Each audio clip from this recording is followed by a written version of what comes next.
Mas komportable at ligtas na biyahe sa Iligan City, asahan na umano sa mga susunod, sa mga moderno at bago-bagong public utility vehicles. Ang sentro ng balita mula kay Christine Viajante ng Philippine Information Agency.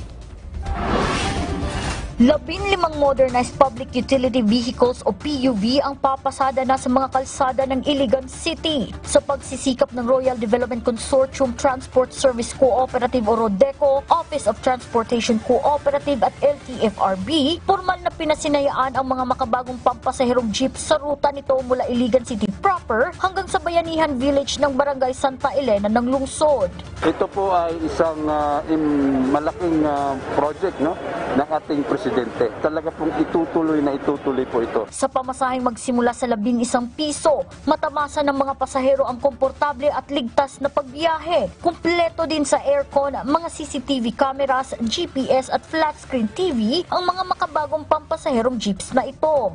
Gusto natin kakalat yung pagbabago ng ating sistema. Hindi lang unit, kung hindi, sa pamaraan paano tayo mamamasada. Yung ruta, pinag-aralan para naman kikita. Ikinagagalak naman ni Roderick, isang driver ng modernized PUV, ang bagong sistema ng pamamasada na isa sa katuparan ng gobyerno. Bukod sa magkakaroon nito ng palagiang kita, may mga benepisyo pa siyang matatanggap.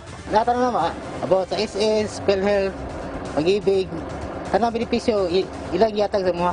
Siguro ay nga mabuhi agad ang atong pamilya. Christine Lynn Viajante ng PIA Iligan City Information Center para sa Bayan.